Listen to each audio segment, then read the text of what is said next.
My mum said, "The trip is cancelled. Budget issues." Then I found 87 Paris photos without me.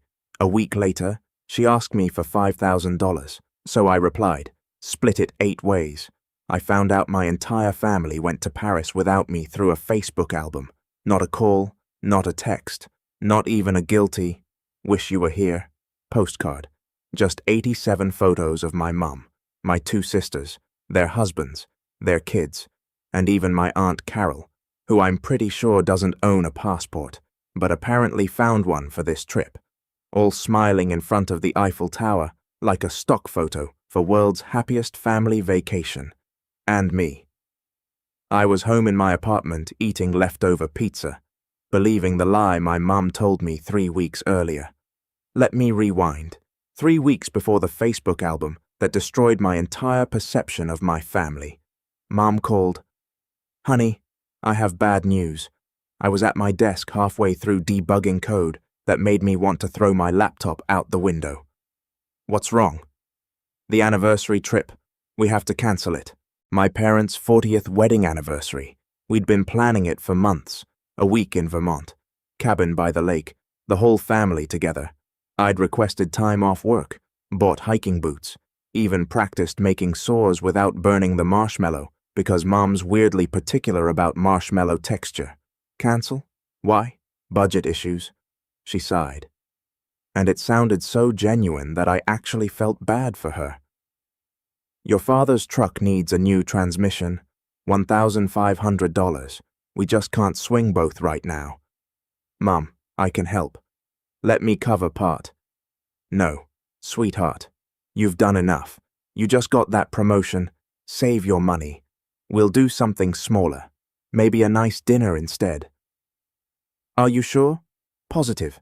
Family is together no matter where we are." Right. I love you. You're such a good son." I hung up, feeling guilty that I'd even offered money, like I was rubbing my financial stability in her face or something. So, I cancelled my time-off request, returned the hiking boots, went back to my regular life, and I didn't think about it again until I opened Facebook 3 weeks later. I wasn't even looking for anything, just mindlessly scrolling during my lunch break, sandwich in one hand, phone in the other, brain on autopilot. Then I saw it. My sister Rachel had posted an album, Paris Family Trip 2024, 87 photos. I sat there, sandwich frozen halfway to my mouth, staring at my phone like it had just confessed to a crime. Photo 1, everyone at the airport, matching luggage, matching excitement. Photo 2 on the plane, Mom holding a glass of champagne. Caption, "Cheers to 40 years." Photo 3 outside a cafe, everyone holding croissants like they're in a romantic comedy. Photo 4 through 87, the Eiffel Tower, the Louvre Notre Dame, a river cruise, fancy restaurants, hotel rooms with views, everyone smiling, everyone together, everyone except me. I scrolled through every single photo, not one of me, not one mention of me, not even a comment like, "Wish our brother could be here," just radio silence, like I didn't exist. My brain did that thing where it tries to rationalize the irrational. Maybe it's old photos. No. Rachel's kid is wearing a shirt that says Paris 2024. Maybe it's photoshopped. No. There's a TikTok video embedded. Everyone's moving, laughing very much in Paris. Maybe I'm in some of the photos and just didn't see. I scrolled again, checked every single face. Nope, just them. I put my sandwich down. Suddenly wasn't hungry. My phone buzzed. Text from my coworker Jenny. "You good? You've been staring at your phone for 10 minutes. I looked up. Apparently, I'd been sitting in the break room long enough to concern people. "Yeah. Fine. Just family stuff. Everything okay?" "Define?" "Okay." She raised an eyebrow but didn't push. Jenny's good like that. I went back to my desk. Tried to work. Couldn't focus. Every time I closed my eyes, I saw those photos. My mom in Paris holding a champagne celebrating 40 years of marriage. "The anniversary trip," she said, "was cancelled because of budget issues." But apparently the budget was fine. The budget was great. The budget took 8 people to Paris for a week. The budget just didn't include me. I opened my messages, found the conversation with Mom from 3 weeks ago. Budget issues. We just can't swing both right now. I stared at those words until they stopped making sense. Then I did something I'm not proud of. I checked my bank account, looked at the transactions from the last month. $200 to Mom, help with groceries. $300 to Rachel, emergency car repair. $150 to my other sister Ashley, kids' school supplies. I'd given my family $650 in the last month alone while they saved up for Paris. I closed my laptop, told my boss I felt sick, went home, sat on my couch, stared at the wall. My cat, Benson, jumped up next to me, looked at me with those judgmental cat eyes that somehow always know when you're spiraling. They went to Paris. I told him. He blinked slowly, which in cat language either means I understand your pain or feed me, hard to tell. My phone buzzed. Text from Rachel. OMG. Paris was amazing. You would have loved it. We miss you. We missed you. I read that 3 times. We missed you. Not sorry you couldn't come. Not wish we could have included you. Just we missed you. Like I chose not to go. Like I had the option and said, no thanks. I typed and deleted 4 different responses. You lied to me. Too aggressive. Why wasn't I invited? Too pathetic. Budget issues. Huh? Too passive-aggressive. Although, honestly, passive-aggressive was feeling pretty appropriate right now. Mum said the trip was cancelled. Too explanatory. Like I owed her an explanation for being confused about being systematically excluded from a family vacation I thought didn't exist. I deleted everything, didn't respond, then I did what any rational person would do. I went through the entire Facebook album again methodically, like I was gathering evidence for a trial. Photo 12. Mum and Dad kissing in front of the Eiffel Tower at sunset. Caption, 40 years and still in love. 2 hearts. Photo 34. Rachel and Ashley doing a champagne toast.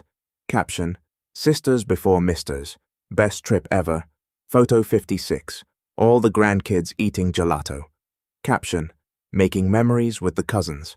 Photo 73. Everyone at a fancy restaurant. Multiple wine bottles. Looks expensive. Caption, celebrating family. Nothing better than this. I zoomed in on that one. Counted the wine bottles. 7 at a Paris restaurant. That's easily a $400 meal minimum. But sure, budget issues. My phone buzzed again. Ashley this time. Just got back from the most amazing trip. Paris is incredible. You have to go someday. You have to go someday. Like I wasn't supposed to go this day with them. I still didn't respond. Benson had but my hand demanded pets. I obliged. What do I do? I asked him. He purred. Unhelpful. I could call Mom, demand an explanation, ask why I wasn't invited. Why did she lie? Why did everyone lie? But what would that accomplish? She'd have an excuse, a reason, something that made it sound less cruel than it was. Oh, honey, we didn't want to burden you. You're so busy with work. We know you don't like long flights. It was a last-minute thing. All lies. But lies she'd deliver with such conviction that I'd end up apologizing for being hurt. That's how it always worked. I'd point out something hurtful. She'd reframe it. I'd feel guilty. We'd move on. Not this time. This time I sat with it, let myself feel the full weight of what they'd done. They planned a trip, saved money, booked flights, packed bags, went to Paris, spent a week together, posted 87 photos, and didn't tell me. Not because they forgot, not because of a miscommunication, but because they didn't want me there. That was the part that hurt most. Not the exclusion itself, but the intentionality of it. They chose this. I opened my laptop, Googled flights to Paris from my city, $1,500 round trip. I could have afforded that easily, especially since I'd just given them $650 in emergency funds that apparently went toward baguettes and loo tickets. My phone buzzed. Group chat.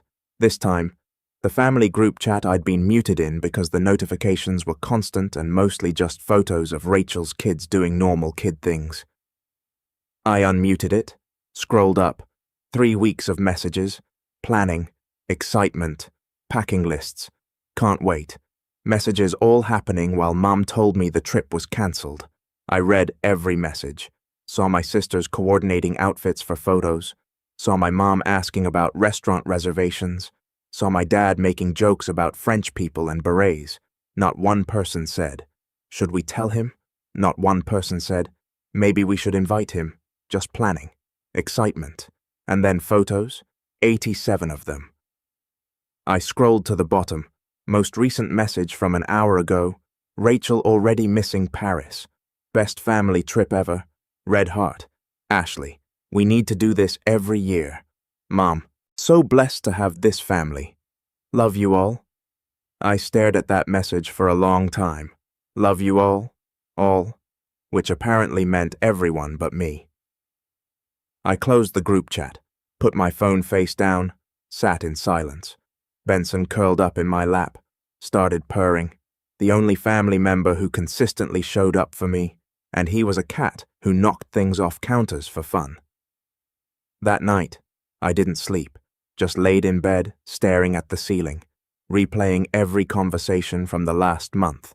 Every time I'd asked about the anniversary trip, every time Mom said it was cancelled, every time I believed her, I felt stupid. That was the worst part. Not the hurt, the stupidity. How did I not know? How did I miss all the signs? But that was the thing. There were no signs. They were good at this, practiced like they'd done it before. And maybe they had. How many other family things had I been excluded from? How many cancelled plans had actually just been cancelled for you? My alarm went off at 6:00. I dragged myself out of bed, showered, went to work, functioned barely. Jenny noticed. You look like hell. Didn't sleep. Family stuff still. Yeah. Want to talk about it? Not yet. She nodded, brought me coffee, extra shot of espresso. Jenny understood the universal language of everything sucks, but caffeine helps. I made it through the day, then another. Didn't respond to any messages. Didn't comment on the Paris album. Didn't call Mom. Just existed in this weird limbo of knowing something terrible, but not knowing what to do about it. A week passed. The Paris album got more comments, more likes, more so jealous and looks amazing responses from distant relatives who didn't know I existed, let alone that I'd been excluded. I watched it all happen, silently, like an anthropologist studying a foreign culture, the culture of my family, where I was apparently optional. And then, exactly 1 week after I saw the album, my phone rang. Mom. I stared at her name on the screen, watched it ring, voicemail. I didn't check it. She called again an hour later, then again that evening. On the fourth call, I answered. Hi. Mum. Oh, thank God. I've been trying to reach you all day. I've been busy. Well, I need to talk to you about something important. Here it comes. The apology, the explanation, the I can explain about Paris. Okay, I need your help. Not an apology with what? We're in a bit of a financial bind. Your father's truck is acting up again. The truck. The $1,500 transmission that cancelled our Vermont trip. The trip that never existed. And we need about $5,000 to cover it. Plus some other bills that piled up. $5,000 after Paris. After lying to me. After excluding me. After 87 photos of a family vacation I was never invited to. $5,000. Can you help us out? I know it's a lot, but you're doing so well, and we're really struggling right now. I sat there silent, processing. She needed money right now, a week after Paris, after champagne toasts and fancy dinners and matching luggage and 87 photos. She needed my money. Hello, are you there? I'm here. So, can you help? I opened my laptop, pulled up Photoshop, started creating something. Let me see what I can do, I said. I'll get back to you. Thank you, honey. You're such a good son. I knew I could count on you. A good son. I hung up.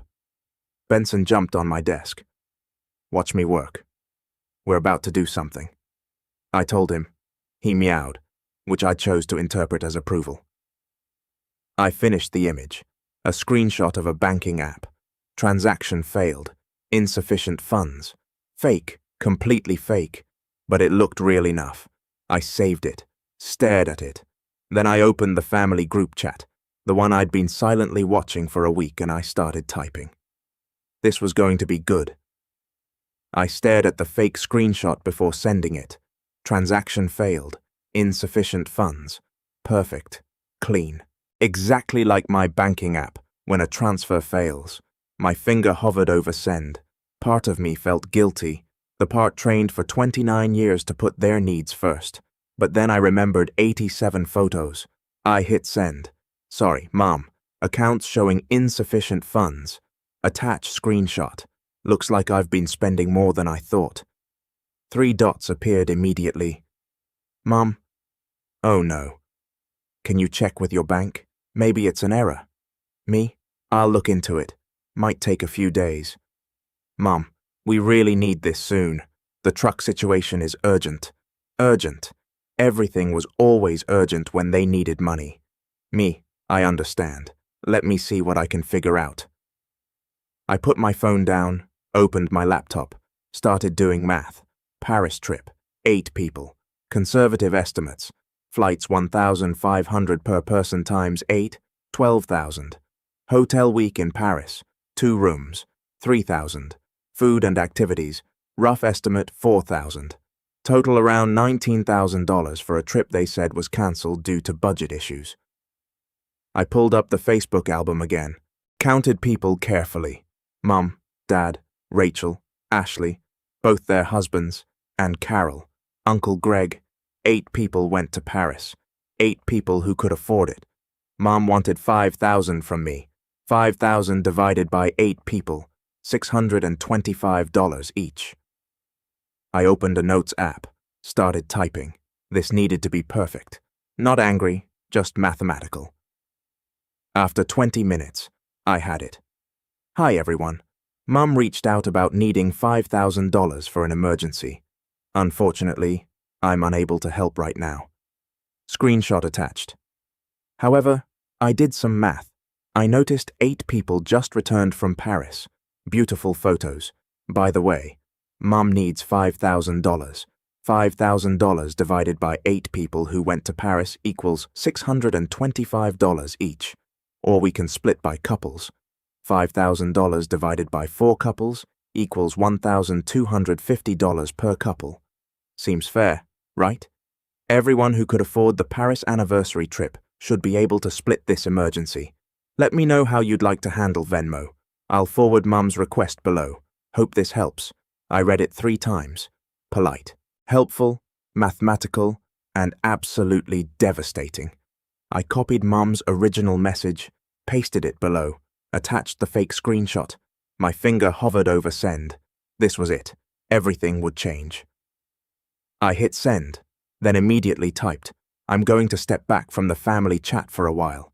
Everyone has the math.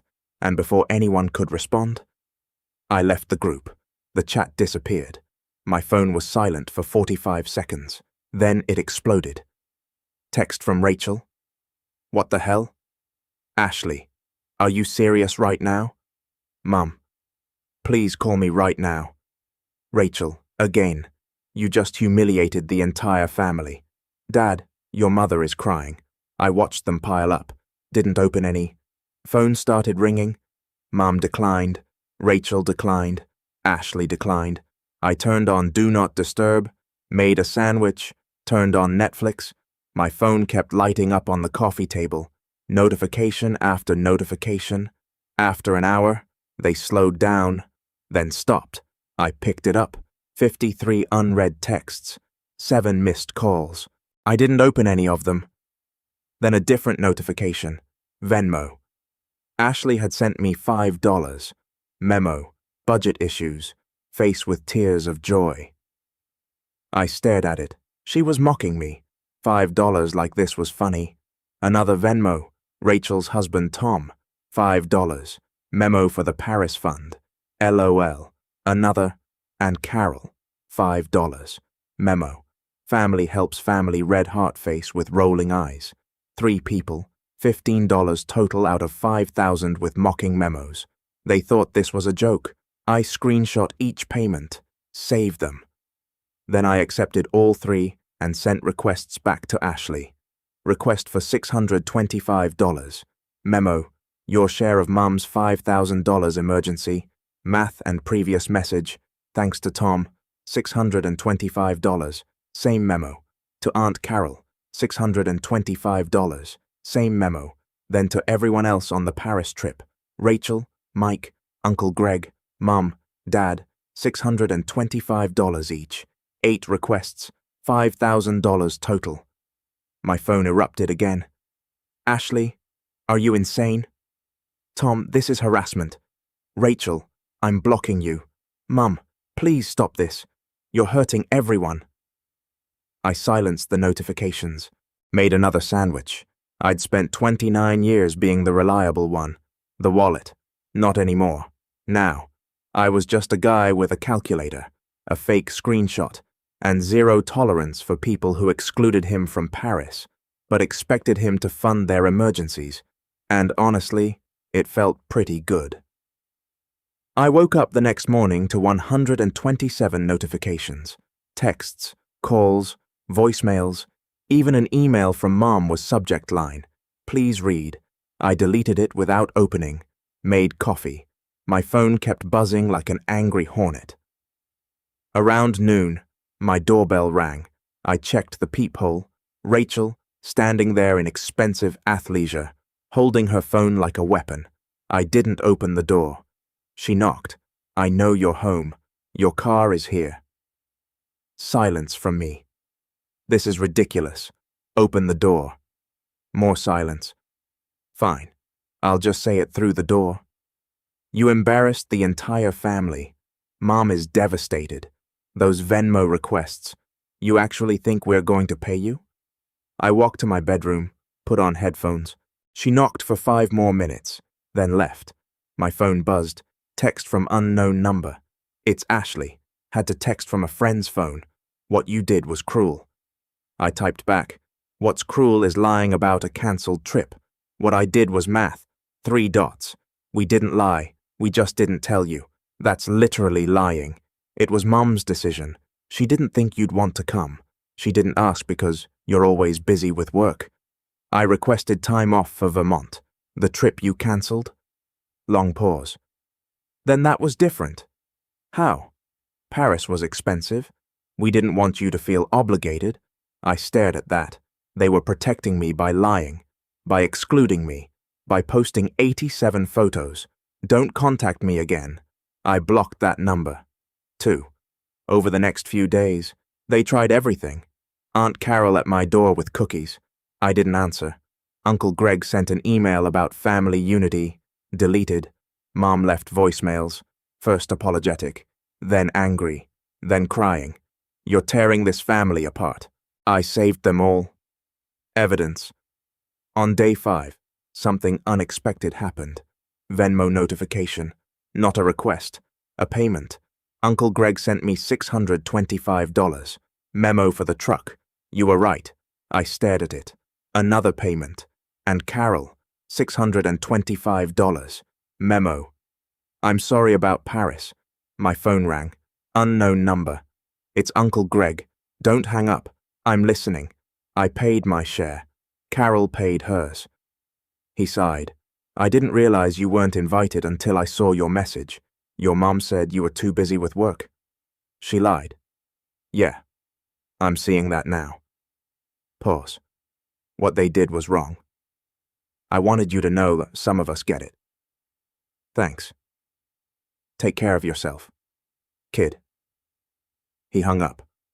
$1,250 from 2 people I barely knew. The only ones who paid. My coworker Jenny took me to lunch.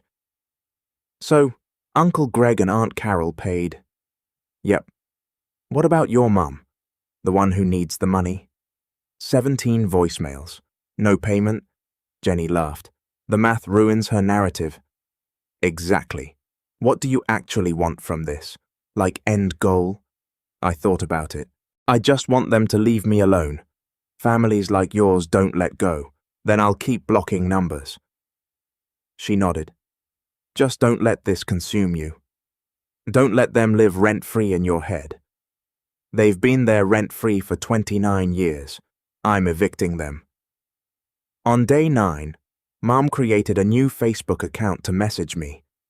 I can't believe you're doing this after everything I've done for you. I'm your mother. Your father's truck is broken and it's your fault. I screenshot it, saved it. Then I did something impulsive. I posted the screenshot of her original money request and my response with the math on my Facebook public caption. When your family lies about cancelling a trip due to budget issues, goes to Paris without telling you, then asks for $5,000 a week later, the math speaks for itself. Tagged everyone who went to Paris. Within an hour, 50 likes. Comments rolled in. This is insane. The audacity. I'm so sorry this happened. My distant cousin commented. This happened to you, too. They did the same thing to my family at Christmas. That stopped me. This wasn't their first time. They had a pattern. Rachel found the post, called from another number. Take that down right now. No, you're making us look terrible. I posted facts. You made yourself look terrible. This is defamation. It's a screenshot of Mum's own message and math. You're destroying this family. You already did that. I'm just showing receipts. She hung up. The post kept getting shared. Comments from people I barely knew. This exact thing happened with my in-laws. Boundaries are healthy. The Paris photos with budget issues. Excuse. Next level. Mum called. Different number. Take down that post right now. No. You're humiliating me. You humiliated yourself. I'm your mother, and I'm the son you lied to. The one you excluded. The one you only called when you needed money. We thought you thought I'd be your wallet when I wasn't. You got mad. That's not true. Then why did you lie about the trip being cancelled? Silence. Why didn't you invite me to Paris? More silence. Why asked me for $5,000 a week after a $20,000 vacation? How do you know it cost? I did the math. You would know that if you'd read my message. She started crying. You're being so cruel. I'm being honest. There's a difference. I don't know you anymore. Good. Because the me you knew was a doormat. I'm done with that. I hung up. The post stayed up. By evening, 200 likes, 50 comments, 10 shares, and my family, complete silence. No more calls, no more messages, no more showing up, just silence, and for the first time in 9 days. I slept through the night. 3 months later, my life looked completely different, not because of some dramatic transformation, but because of what wasn't there anymore.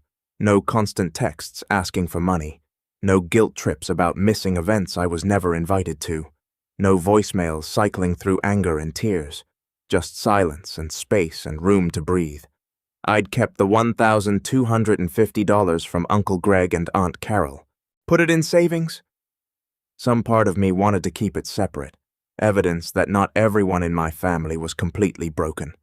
Work got better. Got promoted again. Turns out when you're not emotionally exhausted from family drama, you have energy for actual career growth. Jenny took me out to celebrate. Same Thai place. You look lighter, she said. I feel lighter. No regrets about the Facebook post. The post was still up. 243 likes now. No regrets. It was the truth. Your mum ever take down those Paris photos? Nope. Still up. All 87. My apartment had changed too. Replaced the couch Mum had given me. Bought a new one. Comfortable. Mine. Hung up. Real art. Pieces I'd chosen. The apartment felt like mine now. Not like a place I was borrowing until I rejoined the family orbit. In late November, I got a message from my cousin Sophie, the one who commented on my Facebook post. "Hey, I'm in town next week. Want to grab coffee?" We'd met maybe twice at family reunions, exchanged maybe 10 words total. We met at a coffee shop. She was early 30s, finance, had tired eyes that said she dealt with her own family. "Thanks for meeting me," she said. "I've wanted to reach out since your post. How's your family situation? Still a mess, but I cut them off 2 years ago. Best decision ever." Was it hard? Terrifying at first. You spend your whole life thinking you need them. Then you realize sometimes family is just people who share DNA and take advantage. Exactly. Your post really resonated. She continued. The math, just facts. It's what I wish I'd done. Some people said I was being petty. Some people enable abuse and call it family loyalty. She sipped coffee. After I cut off my parents, I waited for guilt, for regret. It never came. Just relief. That's what I'm feeling. Good. That means you made the right choice. We talked for 2 hours about family dysfunction, about boundaries, about the weird guilt that comes with being the first to say no. As we left, she hugged me. "You're going to be okay. Better than okay? You think I know because you chose yourself." December came. Holiday season. Family pressure time. One text. Unknown number. It's Mum. Using a friend's phone. "Your father's birthday is next week. Dinner at Rachel's. You're invited if you want. No pressure. No pressure." After 3 months of silence. I stared at that message. Part of me wanted to go. The part that remembered birthday cakes and the version of Mom who used to braid my hair. But that Mom chose to become someone else. Someone who lied about trips and asked for money after excluding me. I typed, "Thank you for the invitation. I'm not ready yet. Maybe someday. Hope Dad has a good birthday." Polite, honest, firm. No response. But I didn't expect one. Christmas came. I spent it with Jenny's family. They'd invited me weeks in advance. Her mom made too much food. Her dad told bad jokes. Her siblings argued about board games. Chaotic and warm and everything. My family dinners never were. "You good?" Jenny asked while we did dishes. "Yeah, really good. No regrets." They invited me to Dad's birthday. After 3 months of silence. That's not reconciliation. That's obligation. She nodded. "You're getting good at this boundary stuff." New Year's came. I made resolutions. Exercise more, read more, maybe travel, nothing about family, just forward motion. In January, Uncle Greg called. "Hey kid, how are you?" "Good. You can't complain. Got promoted again?" "I heard." "Yeah, thanks. Your mom asks about you sometimes through Carol. Won't admit she misses you, but she does." "I don't know what to do with that. You don't have to do anything. Just thought you should know." Pause. "If you ever want to talk, I'm here." "Thanks. And kid, you did the right thing. Setting boundaries. That took guts." After we hung up, I sat with that. I hadn't been waiting for validation, but hearing it from someone in the family still meant something. February brought my birthday, the first since everything happened. No calls, no texts, no cards. At first, I thought it might hurt, but it didn't. Jenny threw me a party. Small thing. Co-workers. Sophie drove in from out of town. Pizza and board games until midnight. At one point, Jenny pulled me aside. "Happy birthday. You good?" "I'm perfect." I looked around at people who'd shown up because they wanted to. Not out of obligation. Not because we shared DNA. "This is my family now," I said. "The one I chose." She smiled. Damn right. Late that night, after everyone left, I sat on my couch, Benson in my lap, apartment quiet. I thought about last year, eating leftover pizza alone while my family was in Paris. The 87 photos, the lies, the budget issues, the fake screenshot, the math, the public post. And I didn't feel angry anymore, didn't feel hurt, just free. My phone buzzed. Unknown number. It's Rachel. I know you probably won't respond, but I saw your promotion on LinkedIn. Congratulations. You deserve it. No apology, no acknowledgement of Paris. Just a small peace offering. I didn't respond immediately, sat with it, finally typed, "Thank you." That was all. Maybe someday there'd be more conversation. Maybe we'd rebuild something, but not today, and maybe not ever. And that was okay because I'd learned something important. You don't owe people access to your life just because they're family. You don't owe them forgiveness. You don't owe them explanations. You owe yourself peace and boundaries and the right to walk away from people who treat you like a wallet. The Paris photos were still up, all 87, but I'd stopped checking, stopped counting, stopped caring. They were living their truth. I was living mine. And my truth was this apartment, this couch, this cat, these friends, this job, this life I built after walking away. And it was enough, more than enough. It was everything.